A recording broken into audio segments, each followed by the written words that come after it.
Hi learners. അപ്പോൾ നമ്മളുടെ Kerala financial കോർപ്പറേഷനിലെ അസിസ്റ്റന്റ് തസ്തികയിലേക്ക് പുതിയ വിജ്ഞാപനം വന്നിട്ടുണ്ട്. ഒരുപാട് വേക്കൻസീസ് നമുക്ക് എക്സ്പെക്ട് ചെയ്യാം. അപ്പോൾ ഈ ഒരു തസ്തികയിലേക്കുള്ള വേക്കൻസീസിന്റെ എണ്ണം ഇതുവരെയും അവർ കറക്റ്റായിട്ട് പറഞ്ഞിട്ടില്ല, ആൻറ്റിസിപ്പേറ്റഡ് ആണ്. ജാനുവരി 1 വരെയാണ് നമുക്ക് അപ്ലൈ ചെയ്യാനുള്ള ലാസ്റ്റ് ഡേറ്റ്. അതായത് 2025 ജാനുവരി 1 വരെയാണ് അപ്ലൈ ചെയ്യാനുള്ള ലാസ്റ്റ് ഡേറ്റ് എന്ന് പറയുന്നത്. Category number 432/2024. അപ്പോൾ ഈ ഒരു കാറ്റഗറിയുടെ ബേസിൽ ആർക്കാണ് ഈ ഒരു കാറ്റഗറിയിലേക്ക് അപ്ലൈ ചെയ്യാനായിട്ട് പറ്റുന്നത് എന്ന് ചോദിച്ചാൽ BCom 60% കൂടി പാസ്സായിട്ടുള്ള ഉദ്യോഗാർത്ഥികൾക്കാണ് അപ്ലൈ ചെയ്യാനായിട്ട് പറ്റുക. 60% മാർക്ക് എന്ന് പറയുന്നത് കമ്പൽസറി ആയിട്ടുള്ള ക്രൈറ്റീരിയ ആണ്. ഒരു റെക്കഗ്നൈസ്ഡ് യൂണിവേഴ്സിറ്റിയിൽ നിന്നും 60% ഓർ എബവ് മാർക്ക് ഉണ്ടായിരിക്കണം. ഇനി ഇതിന്റെ സിലബസ് ഒരുപാട് പേര് ചോദിക്കുന്നുണ്ട്. ഈ ഒരു എക്സാമിന്റെ സിലബസ് ചോദിച്ചു കഴിഞ്ഞാൽ നമുക്ക് അങ്ങനെ പ്രോപ്പറായിട്ട് ഈ ഒരു എക്സാമിന് വേണ്ടിയിട്ടുള്ള സിലബസ് ഇതുവരെയും അവൈലബിൾ അല്ല.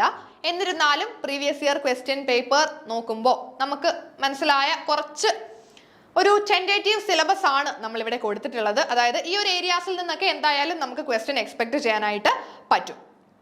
പ്രീവിയസ് ഇയർ ക്വസ്റ്റ്യൻ പേപ്പേഴ്സ് നോക്കി അനലൈസ് ചെയ്തിട്ടാണ് നമ്മൾ ഈ ഒരു സിലബസ് ഇവിടെ എടുത്തിട്ടുള്ളത്. അപ്പോൾ നമ്മൾ ഈ ഒരു എക്സാമിന് വേണ്ടിയിട്ട് പ്രിപ്പയർ ചെയ്യുന്നവരാണെങ്കിൽ ഈ പറഞ്ഞിരിക്കുന്ന ഏരിയാസ് ഒക്കെ നിങ്ങൾ ഒരിക്കലും സ്കിപ്പ് ചെയ്യാതെ തന്നെ പഠിച്ചോളുക.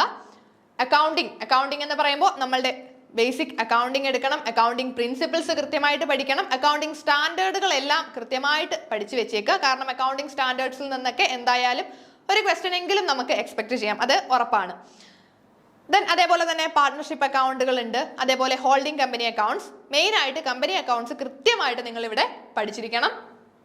അക്കൗണ്ടിങ്ങിൽ കമ്പനി അക്കൗണ്ട്സ് ഒരിക്കലും സ്കിപ്പ് ചെയ്യാൻ പാടില്ല. കാരണം നമ്മുടെ കഴിഞ്ഞ വർഷത്തെ ക്വസ്റ്റ്യൻ പേപ്പർ, അതായത് നിങ്ങൾ ഓൾറെഡി കണ്ടിട്ടുണ്ടായിരിക്കും, കഴിഞ്ഞ എക്സാം നടന്നപ്പോൾ ഉള്ള ക്വസ്റ്റ്യൻ പേപ്പറിൽ നമ്മുടെ കമ്പനി അക്കൗണ്ട്സിൽ നിന്നും ക്വസ്റ്റ്യൻസ് ഒരുപാട് ചോദിച്ചിട്ടുണ്ട്.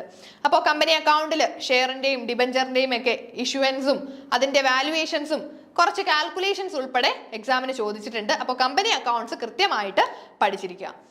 ദെൻ ഫിനാൻഷ്യൽ മാനേജ്മെന്റിലേക്ക് വരുമ്പോൾ നമ്മളുടെ ഡിവിഡൻഡ് തിയറീസ് ഉണ്ട്, വർക്കിംഗ് ക്യാപിറ്റൽ മാനേജ്മെന്റ് ഉണ്ട്, അതെല്ലാം നിങ്ങൾ കൃത്യമായിട്ട് പഠിച്ചു വെച്ചിരിക്കണം. ദെൻ കോസ്റ്റ് അക്കൗണ്ടിങ്ങും വളരെ ഇമ്പോർട്ടൻ്റോടെ കൂടി തന്നെ പഠിച്ചു വെക്കേണ്ടതാണ്. കോസ്റ്റ് അക്കൗണ്ടിങ്ങിൽ തന്നെ പ്രോസസ് കോസ്റ്റിങ്ങും ABC കോസ്റ്റിങ്ങും അങ്ങനെ കുറച്ച് ടൈപ്പ് ഓഫ് കോസ്റ്റിംഗ് വരുന്നുണ്ട്. ഈ പ്രോസസ് കോസ്റ്റിംഗ് ഒക്കെ കുറച്ച് ഇമ്പോർട്ടൻ്റോട് കൂടി തന്നെ നോക്കിയേക്കുക. കാരണം അതും നമുക്ക് കൃത്യമായിട്ട് നമ്മുടെ എക്സാമിന് ചോദിച്ച് കണ്ടിട്ടുള്ളതാണ്.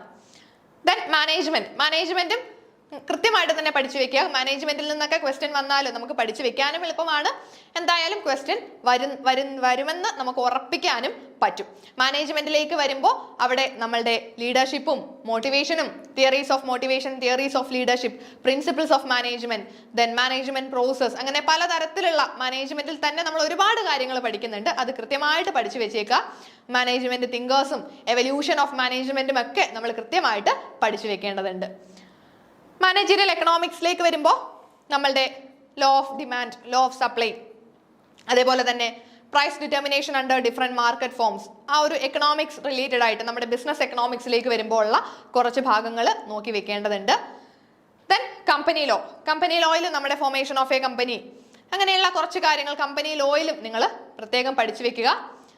Capital market, fundamentals of income tax. ഈ ഒരു ഫണ്ടമെന്റൽസ് ഓഫ് ഇൻകം ടാക്സിൽ നിന്ന് കഴിഞ്ഞ ഈ ഒരു എക്സാമിന് അതായത് ഇതിന് തൊട്ട് മുന്നേ നടന്ന എക്സാമിൽ ക്വസ്റ്റ്യൻ കണ്ടിട്ടില്ല. എന്നിരുന്നാലും നമ്മൾക്ക് പ്രതീക്ഷിക്കാം. കാരണം ഒരു കൃത്യമായ സിലബസ് നമ്മളോട് പറഞ്ഞിട്ടില്ലാത്തത് കൊണ്ട് നമ്മളുടെ കൊമേഴ്സുമായിട്ട് അല്ലെങ്കിൽ നമ്മളുടെ BComമായിട്ട് റിലേറ്റ് ചെയ്ത് വരുന്ന ഏതൊരു ഏരിയയും നമ്മൾക്ക് ഏതൊരു ഏരിയയിൽ നിന്നും ക്വസ്റ്റ്യൻ ചോദിക്കുമെന്ന് നമുക്ക് എക്സ്പെക്ട് ചെയ്യാം. അപ്പോൾ ഫണ്ടമെന്റൽസ് ഓഫ് ഇൻകം ടാക്സ്, അതിന്റെ ബേസിക്സ് ഒക്കെ കൃത്യമായിട്ടൊന്ന് പഠിച്ചു വെച്ചേക്കുക. മാർക്കറ്റിംഗ് മാനേജ്മെന്റിലും പല 4 P's of marketing, 7 P's of marketing ഒക്കെ നമ്മൾ പഠിച്ചിട്ടുള്ളതാണ്. അങ്ങനെയുള്ള കാര്യങ്ങൾ കുറച്ച് അധികം നമ്മൾ മാർക്കറ്റിംഗിലും ഒന്ന് ശ്രദ്ധിച്ചേക്കണം. ദെൻ ഓഡിറ്റിങ്ങിനകത്ത് നമ്മൾ പല ടൈപ്സ് ഓഫ് ഓഡിറ്റിങ്ങും അതുപോലെ നമ്മുടെ അക്കൗണ്ടിങ്ങുമായിട്ട് റിലേറ്റ് ചെയ്ത് വരുന്നതാണല്ലോ ഓഡിറ്റിംഗ്. അപ്പോൾ ഓഡിറ്റിങ്ങിനെ പറ്റിയിട്ടും ഒന്ന് കൃത്യമായിട്ടൊന്ന് നോക്കി വെച്ചേക്കുക. ഇത് നിങ്ങളുടെ BCom ബേസിൽ, ഡിഗ്രി ബേസിൽ നിങ്ങൾ പഠിച്ച കാര്യങ്ങൾ എന്തൊക്കെയാണ് എന്നൊന്ന് നോക്കി വെച്ചേക്കുക. Renaissance and current affairs, general English, ഇത് രണ്ടും നമുക്കൊരു 20 മാർക്കിന് ഇവിടെ നിന്ന് ചോദിക്കുമെന്ന് എക്സ്പെക്ട് ചെയ്യാം.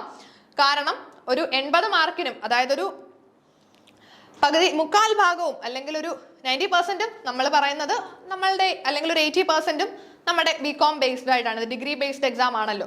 അപ്പോൾ നമ്മളുടെ ഒരു ബികോമിൽ നിന്ന് തന്നെ ആയിരിക്കും, നമ്മുടെ ബികോമിൽ നമ്മൾ പഠിച്ച കാര്യങ്ങളിൽ നിന്ന് തന്നെ ആയിരിക്കും കൂടുതലും ക്വസ്റ്റ്യൻസ് വരിക. എന്നിരുന്നാലും റിനൈസൻസ് ആൻഡ് കറണ്ട് അഫെയറും ജനറൽ ഇംഗ്ലീഷും ഇത് രണ്ടും നിങ്ങൾ ഒന്ന് നോക്കി വെച്ചേക്കുക. കാരണം ഒരു 20 മാർക്കിന് ചോദിച്ചാൽ നമ്മൾക്ക് സ്കോർ ചെയ്യേണ്ടതായിട്ടുണ്ട്. അപ്പോൾ ഇത്രയും ഒരു ഏരിയാസ് നിങ്ങൾ ഒരിക്കലും സ്കിപ്പ് ചെയ്യാതെ തന്നെ പഠിച്ചോളുക. എന്നാലും ഇത് മാത്രമല്ല, നമ്മൾക്ക് നമ്മുടെ ബികോം അല്ലെങ്കിൽ നമ്മളുടെ ഒരു ഡിഗ്രി റിലേറ്റഡ് ആയിട്ട് വരുന്ന ഏതൊരു ഏരിയയിൽ നിന്നും ക്വസ്റ്റ്യൻ ചോദിക്കുമെന്ന് നമുക്ക് എക്സ്പെക്ട് ചെയ്യാനായിട്ട് പറ്റും. അപ്പോൾ ഈ ഒരു ഏരിയാസ് ഒക്കെ നിങ്ങൾ കൃത്യമായിട്ടൊന്ന് നോക്കി വെക്കുക. നിങ്ങളുടെ ഈ ഒരു പ്രിപ്പറേഷൻ ജേർണിയിൽ നിങ്ങൾക്ക് കൂട്ടിന് I+ ഉണ്ട്. I+ന്റെ കോഴ്സിൽ ജോയിൻ ചെയ്തും നിങ്ങൾക്ക് ഈ ഒരു എക്സാമിന് വേണ്ടിയിട്ട് പ്രിപ്പയർ ചെയ്യാം. അപ്പോൾ ഇനി നമ്മുടെ മുന്നിലുള്ള ടൈം നിങ്ങൾ പ്രോപ്പറായിട്ട് യൂട്ടിലൈസ് ചെയ്യുക. എല്ലാവർക്കും ഈ ഒരു എക്സാമിൽ അല്ലെങ്കിൽ ഈ ഒരു റാങ്ക് ലിസ്റ്റിലേക്കൊക്കെ എത്താനായിട്ട് സാധിക്കട്ടെ എന്ന് പ്രാർത്ഥിക്കുന്നു. താങ്ക്